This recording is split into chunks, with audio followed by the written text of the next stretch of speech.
Now, I don't happen to brag a lot on this channel, everybody, but I'm gonna do it today. I'm gonna make a brief exception. You happen to be looking at the proud owner of a Monorail Coral trading card. That's right, Monorail Coral has its own trading card, and I am the proud owner of it. On the back, there's some trivia. The monorail travels on a 26-inch wide concrete beamway suspended by tapered concrete columns. Learn something new every day. There's also a princess section right here. This one is Snow White. Question, what are the names of Snow White's 7 friends? Okay, 7 friends. I'm assuming they mean the dwarfs. I mean, I don't know if the prince counts as a friend or like a very close acquaintance. You got Happy, Sleepy, Dopey, Doc, Grumpy, Sneezy, and then the other one. Oh, I'm not a real Disney fan. Aww. Bashful. It's hard to remember Bashful because his name is different from everyone else. What am I trying to get at here? The monorails are the lifeblood of the Walt Disney World Resort. It's how you get to the Magic Kingdom. It's how most people get to the Magic Kingdom. Whether you're arriving in a car or a rental car or a bus, sometimes not a bus, actually the buses drop you off right out front. You enter the TTC, you get on the monorail, and you go through the Contemporary into the Magic Kingdom. However, if you're staying at one of the resort hotels along the monorail line, you may familiarize yourself with those resort hotels, the Grand Floridian, the Polynesian, and the Contemporary. And today, in order to earn this card, I have it. Have I truly earned it though? I'm going to discuss the 3 hotels along the monorail line for the Magic Kingdom. Not Fort Wilderness or Wilderness Lodge. Those aren't technically on the monorail line. They are Magic Kingdom resorts, but they don't count for this video. I'm gonna earn this card. The first stop on our monorail tour of the Magic Kingdom resort area takes us to Disney's Contemporary Resort, where a vision of the future awaits you. And I hesitate when I say a vision of the future because it's not exactly a peek into the real future of our world. It's more so a peek into the contemporary world of 1971. Peer over the railing of the 14th floor as you ride the elevator all the way up to the very top and be immediately met by a sense of vertigo because the platforms, the rooms move inward as you move upward, giving the resort hotel its iconic A-frame shape. When Walt Disney World first opened in 1971, the Contemporary was one of only 2 resort hotels on Walt Disney World property. The other one we'll talk about in just a moment. The main building was designed by architect Welton Beckett, who also designed the Ford Pavilion at the 1964 New York World's Fair, housing Ford's Magic Skyway. So he did work with Disney in the past.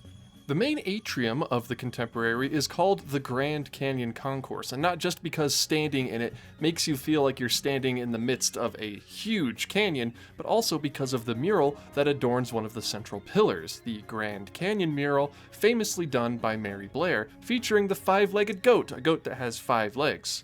The Contemporary is unique because it is still, to this day, the only Walt Disney World or Disneyland, or just any Disney resort for that matter, where the monorail runs straight through the lobby. There is a monorail stop in the actual lobby. If you board from the correct station at the Magic Kingdom or any of the other resort hotels, you stop in the lobby. However, if you board the express monorail, if you're riding the express monorail directly from the TTC to the Magic Kingdom, you will glide through the Grand Canyon Concourse at about 15 miles per hour. It feels a lot faster than it is, but it is not exactly as fast as you'd be going, say, in a car. However, don't worry, okay, the monorail will begin to speed up once you leave the Grand Canyon Concourse and you begin to travel past Bay Lake Tower at Disney's Contemporary Resort. Now, Bay Lake Tower is interesting.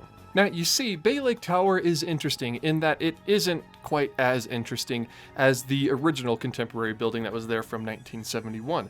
Bay Lake opened in 2009, so in the long term, in the long run of Walt Disney World, it hasn't been there for quite as long as the other resorts along the monorail line have been, and of course the monorail does not run through Bay Lake Tower, just past it. Although if you do find yourself in need for some 1971 nostalgia, there is a walkway between the 2 resorts. Now, you know how the current Contemporary has the garden wing, those smaller rooms located off to the side, the southern side of the Contemporary Resort, not in the big Grand Canyon Concourse and not part of Bay Lake Tower? Well, there also used to be a north wing to the Contemporary as well that had many similar buildings. These were all demolished in order to make way for Bay Lake Tower. Not a lot was spared during the demolition of the north wing, aside from a little bit of the parking lot. So don't go looking for remnants of the north wing of Disney's Contemporary Resort, because there's, like I said, not much there, if anything. Just little sections of parking lot and curb, maybe. Even then, this is a DVC property we're talking about, okay? It has to be nice and pristine all the time, so the curb and the parking lot have probably been resurfaced and refaced many different times. At the top of Bay Lake Tower, you have the Top of the World Lounge. In my opinion, a lounge that's harder to get into than even the California Grill at the top of the original Contemporary building. I've only been up there twice. Okay, I've been to the California Grill like 0 times, but you can just get a reservation and go to the California Grill. You have to be a DVC member, and I believe also potentially staying at the Bay Lake Tower in order to get up there. Maybe just DVC member though. I think it is just you have to be a DVC member, but it's a great place to watch the fireworks, and they have a monorail martini that's delicious. It's also one of the monorail resorts that I've checked off my list. I have stayed at the Bay Lake Tower, not in the Grand Canyon Concourse building, not at the Contemporary proper, but I have stayed here. It is a beautiful building. I wish I stayed in the main Contemporary. Speaking of the Contemporary proper, let's head back over there because there is a lot of history here. The infamous Richard Nixon "I am not a crook" speech was given at Disney's Contemporary Resort. I have never profited from public service. I've earned every cent. And in all of my years of public life, I have never obstructed justice. And I think, too, that I can say that in my years of public life, that I welcome this kind of examination, because people have got to know whether or not their president is a crook. Well, I'm not a crook. Remember when presidents actively tried to deny being crooks instead of just saying, "What are you going to do about it?" Good times. The speech was given in the Ballroom of the Americas in the year 1973. It's sort of a pilgrimage site for all of us Disney adults with weird, obscure Disney history knowledge. We'll come back to that when we get to the Polynesian, but I did visit this room on the 50th anniversary of Walt Disney World, on the day of October 1st, 1971, except it was October 1st, 2021. 50 years to the day the Contemporary opened. Not to the day the speech was given, but it was really funny to just go back there and take a look. Now, the Top of the World Lounge at the Bay Lake Tower is actually a reference to the original restaurant name at the top of the original Contemporary building where the California Grill sits today, called the Top of the World, and would host various Broadway-style performances throughout the night, something that has sadly gone by the wayside with the California Grill. The restaurant and venue would close in 1993 to make way for what is there today. Of course, I've been talking a lot about it in this video. It's the main premier dining location at the Contemporary, the California Grill, named after the state of California, of course. Now, this is by no means an exhaustive list of every change that happened throughout the Contemporary throughout the course of its operation. However, Passport to Dreams on Blogspot does have a comprehensive history of everything that changed in the Contemporary over the course of its operation. And that's where I got this wonderful handy-dandy map of the Grand Canyon Concourse as it appeared in 1971. So I will link this blog article down in the description below. Please be sure to go and give it a visit if you want to learn more about the Contemporary. However, this map really does help us out. It's mostly lounges and shopping. Okay, spoiler alert. Number 1 on the list is the Monorail Club Car Lounge. Now, I couldn't find a photo of this lounge, however, it was, quote, a long, thin, enclosed bar facing Bay Lake. It's a cozy, companionable sort of place for serious drinking. Okay, serious drinking at the Contemporary. All right, okay. Number 2, right below it, was Kingdom Jewelers, a very small jewelry store that you can see here. Numbers 3 and 4 were the Contemporary Man and the Contemporary Woman, which offered clothes, obviously. Clothes for men and clothes for women. Mid-priced casual wear, nothing fancy. Talk about bathing suits, and they did, however, do tuxedo rentals for men. So, I mean, if you wanted to get fancy at the Contemporary Man was your place. I realize I should probably explain this map really quick. This is north, this is south. So when you're riding the monorail through the Contemporary, it goes this way, just to make things a little bit more readable here. Which means that the south side of the Grand Canyon Concourse here is now almost entirely devoted solely to Chef Mickey's. And I mean, I can't really blame them. It's one of the most popular dining locations in any Disney park anywhere in the world, but it takes up most of the entire south wing. Except for number 9, the Grand Canyon Terrace being used mostly nowadays for the Contempo Cafe. However, I do think it's interesting that throughout the 50 years that Walt Disney World has been open and operating, the Contemporary has been split into two distinct portions in the Grand Canyon Concourse, at least: dining and shopping, and those have remained largely the same ever since. In the same area, I should say. I love the Contemporary. I think it is peak Walt Disney World, more so maybe even than the Polynesian. The Polynesian might be peak Disney, but the Contemporary really just screams 1971 Walt Disney World to me. And that's why it will always be one of my favorite resorts on the monorail loop. Next up, we visit Disney's Grand Floridian Resort and Spa. By the way, they got a spa there. Ah yes, the Grand Floridian, the absolute height of luxury at Walt Disney World, based on Victorian beach towns and beach resorts where you can enjoy a drink on the banks of the Seven Seas Lagoon. You can't actually go into the Seven Seas Lagoon. Can you believe people actually used to swim in the lagoon? I mean, I believe that they used to, but I don't trust that water. It's very green. Probably some amoebas in there.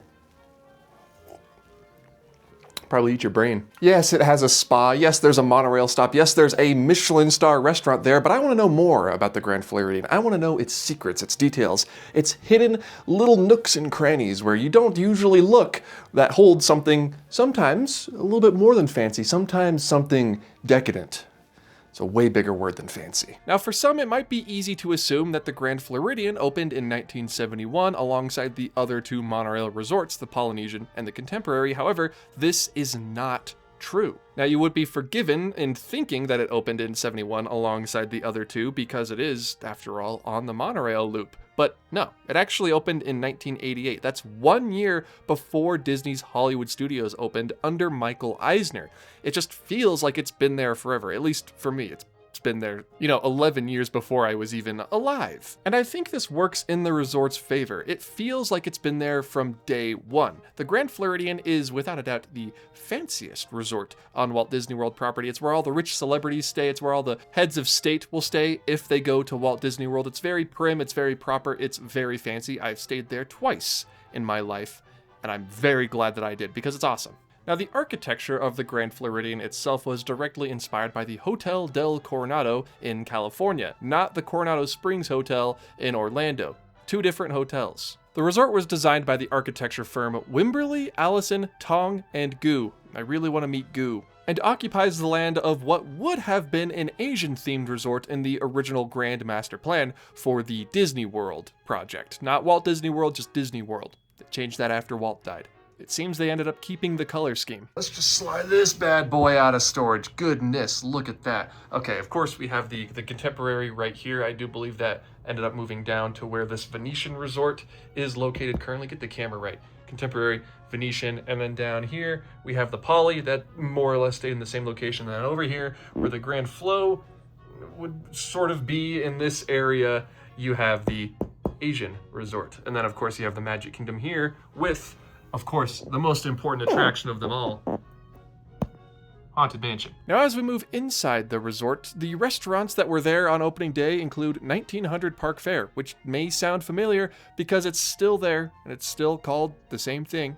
In 2026, it's been there for the entire length of the resort's operation. The centerpiece of the restaurant is a very interesting historical artifact, a 19th century carousel organ built in France, with 369 pipes, a bass drum, a snare drum, 2 bells, a timpani, castanets, a triangle, a cymbal, and another set of 18 bells, called Big Bertha.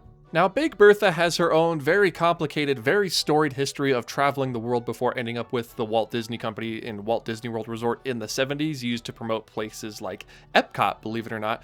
I think I want to save that for its own video because it's very, very interesting, the story of this organ. But yeah, it's an authentic 18th century organ. Very cool. Flagler's, which is a wonderful name, opened alongside the resort in '88 and has since turned into Citrico's. Next to Citrico's, you can find Victoria and Albert's Restaurant, which has been open and operating since the resort has in 1988. I've been there.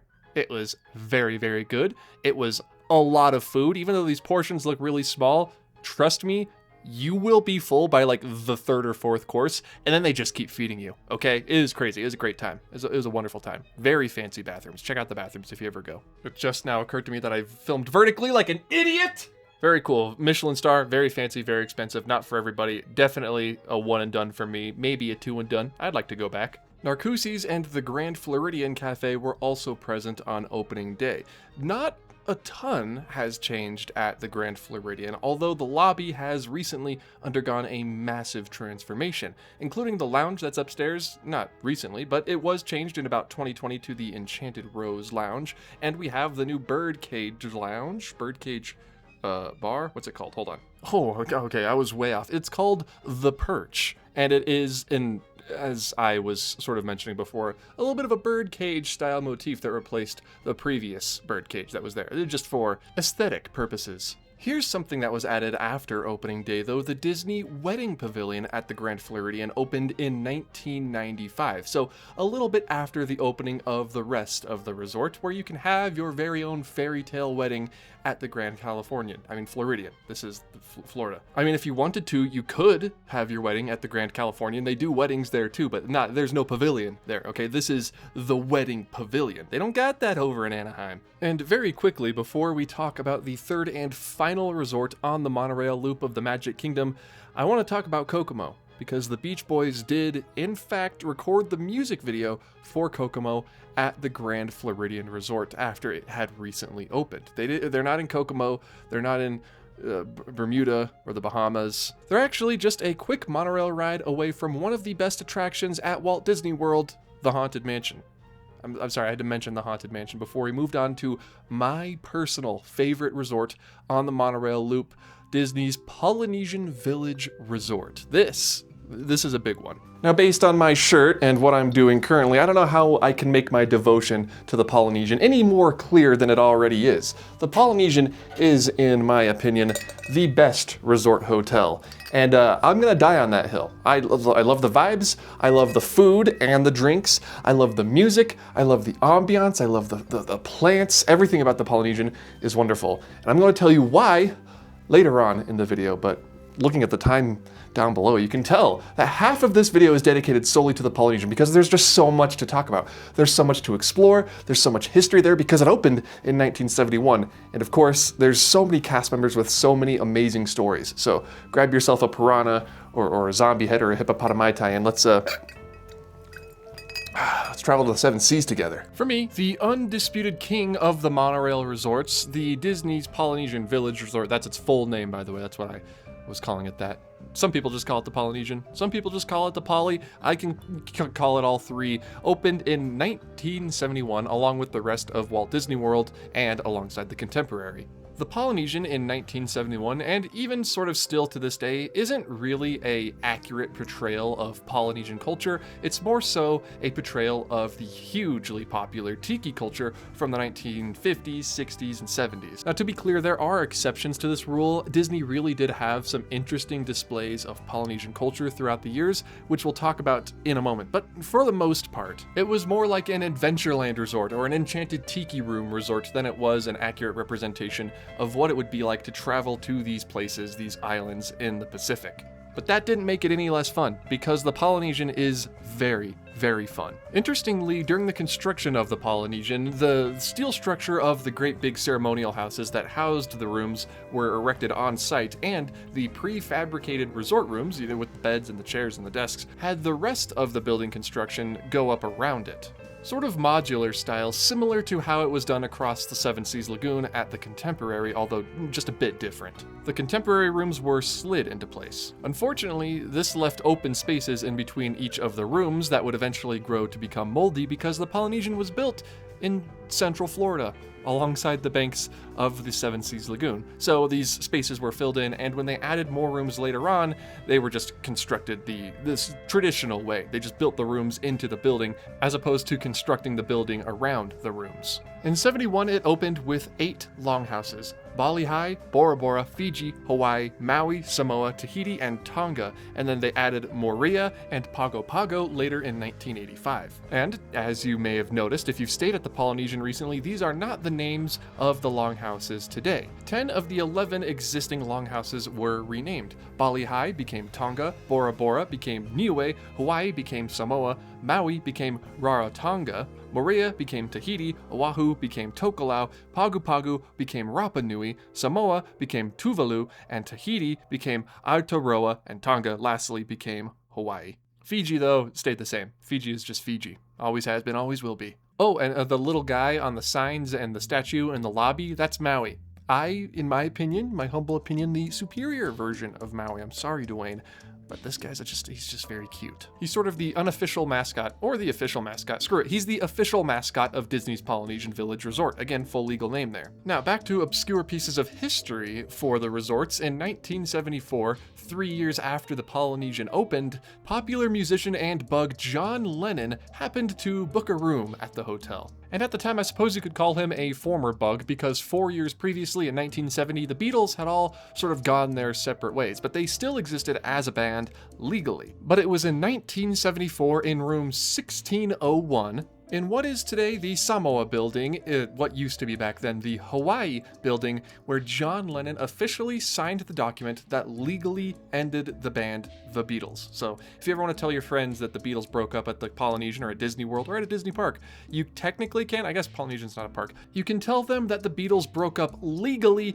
at Walt Disney World. This is actually one of the more well-known fun facts about the resort. A lesser-known fun fact is that one of the original tiki gods found outside of Walt Disney's Enchanted Tiki Room when it opened at Disneyland in Anaheim in 1973, named Uti, who used to tower above Adventureland alongside the Barker bird, eventually was removed. She's no longer there today, but she does exist at the Polynesian in Orlando, sitting in the front of the resort welcoming guests into the Great Ceremonial House. The sculpture done, by the way, by Rolly Crump. This is probably not the original from Disneyland. In fact, it's most likely not, but it is the exact same sculpt that Rolly did for the 1963 version of the Tiki Room, which is really cool. A little piece of Disneyland history at Disney World. The restaurant that now houses Ohana, one of the most popular dining locations aside from maybe Chef Mickey's in any of the resorts at Walt Disney World, used to be the Papeti Bay veranda that housed the Kauai Pono Polynesian Review, a nightly show that was developed by a cast member, a woman nicknamed Auntie Kaui. And she's probably one of the coolest people I've ever talked about on this channel. Now, I'm going to allow her to introduce herself here in a second. She did sadly pass away in 2020, but she was at the Polynesian Resort also from day one, from 1971, and she was part of the opening day team. I'll post the full video in the comments down below. It's by the Orlando Sentinel, but without any further ado, everybody, Auntie Kaui. But my name is Aneke Kaui. Aneke is Hawaiian for auntie, and in Kaui. Kaui Helani means thundering voice of heaven. And when I was born at home in Pearl City in 1932, that's a long time ago, there was lightning and thunder. And so my grandmother gave me this name, Kaui Helani. It means thundering voice of heaven, because I was screaming so loud. My brother and I were up on the roof about 7:30. Eating mangoes, because the mango tree was right there hanging down and everything.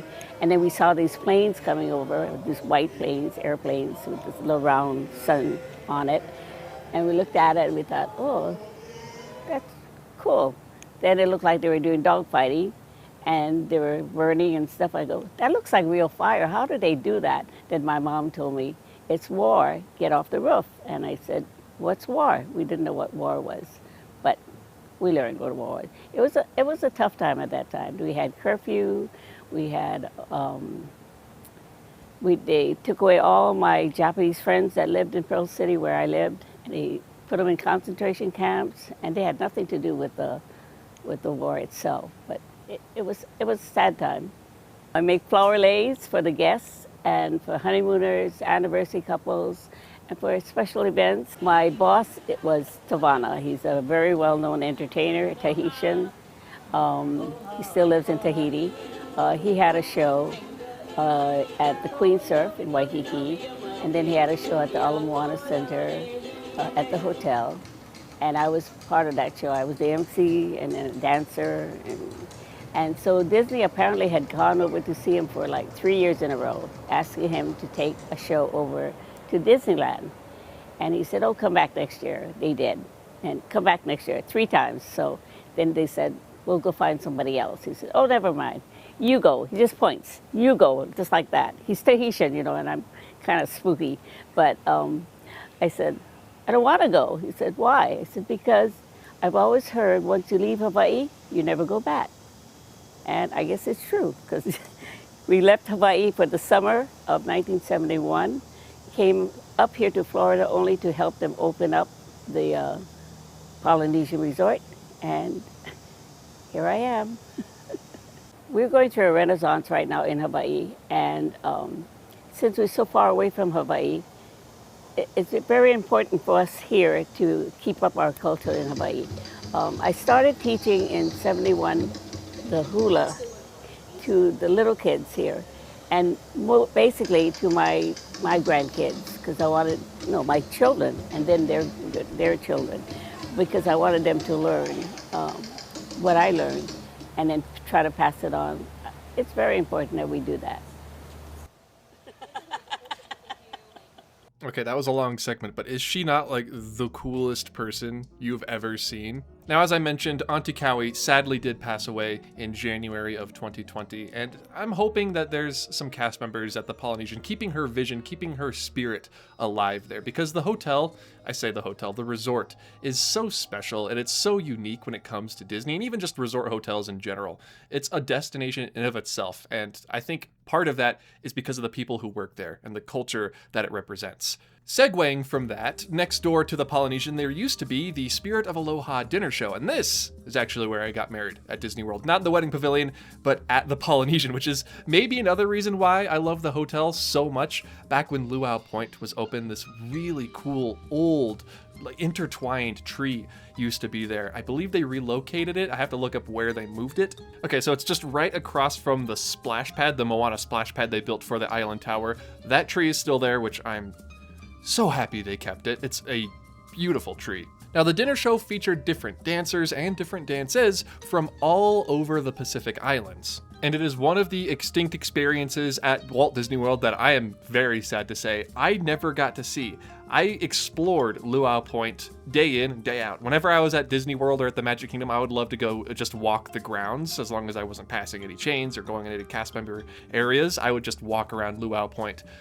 But I never got to see the show, and that makes me sad. Because it closed officially, I should say, in 2022. It had closed alongside the rest of the parks and the resorts for COVID, but never reopened. And it was announced that the new Island Tower for DVC guests would open, and it did in December of 2024. Now, this is a bit more authentically Polynesian than the main building. Like, for example, in the one-bedroom suite, you can find a carving of a manta ray that was actually designed by Polynesian tattoo artist Joshua Elsis, who has an Instagram page. I will also tag him below, Island Tat, if you want to go check out some of his work. Really impressive stuff. So a lot of the wood carvings, including like the columns in the lobby, all of it is very overtly Polynesian, rather than tiki, if that makes sense.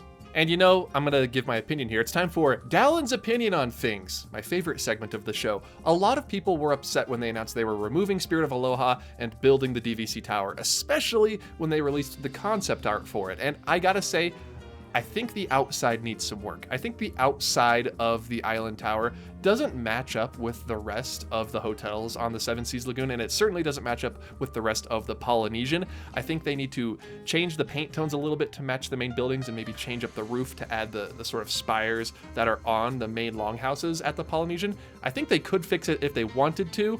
I think it's a huge shame we lost the Spirit of Aloha. I think that was a really cool showcase of Polynesian culture that's now gone and replaced by more hotel space.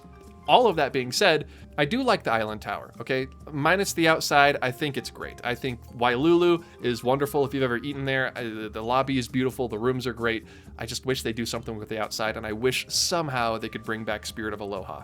Actually, lucky enough, I get to stay there in about a month, so I will let you all know what I think after staying there for a couple of nights. But I'm going to end this video on my favorite part of Disney's Polynesian Village Resort, full legal name, and that is downstairs right next to Captain Cook's Trader Sam's Grog Grotto. I love Trader Sam's. I don't know if I can emphasize that enough. And the inside is really, really fun. It's loud, it's exciting, it's fun, there's effects going on, it's colorful, it's vibrant, it's kinetic, it's great.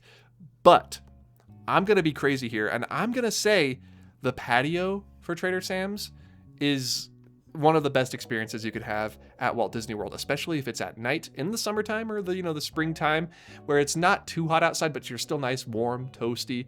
And they have the ukulele player out there and the waterfalls going. Sometimes you'll catch the fireworks from the patio. There is no better spot to enjoy the fireworks than the patio of Trader Sam's. Better than Main Street USA, better than the Hub. It's the best spot. And you can grab a food, you can grab a drink. Did I say a food? You can grab a food, you can grab some drink and enjoy the show. And even if the fireworks aren't going, usually they have the ukulele player out there. It's a wonderful vibe. It's so relaxing. It's so chill. It's perfect. And that is the main reason why I love the Polynesian so much. The hill, oh my goodness, the hill overlooking the Bora Bora bungalows and overlooking the Magic Kingdom. If you catch it at the right time, there's no one up there and you just listen to the loop playing in the background and enjoy the view over the Seven Seas Lagoon into the Magic Kingdom. It's the reason I want the People Mover to return to Disneyland. I want to relax, okay? I want to enjoy the parks passively and experience Disney World at peace. And that's what that hill gives. That's what the Trader Sam's patio gives. That's what the People Mover, the railroad gives. That's why I love the Polynesian so much.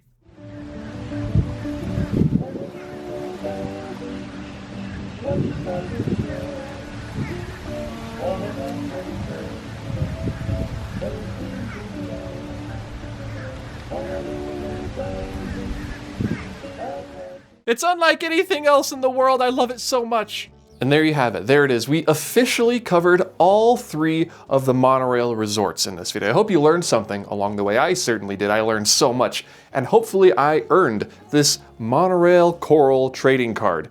Maybe I did, maybe I didn't. I'll leave that up to you. And I'm realizing just now that there are probably cards for each of the monorail colors. So I have some things I need to do next time I'm at Walt Disney World. I want that monorail gold card. Gold monorail is it's like the VIP, it's like the Uber Black, it's like the limousine of the monorail world. That's next on my list. So let me know down in the comments below what your favorite color of monorail is and what your favorite resort on the monorail loop is. I did a poll over on twitter.com, the everything app, and you can see here that I'm not alone in my love for the Polynesian. Rightfully so. That place is the best. We're gonna go to the end card now. It's this way.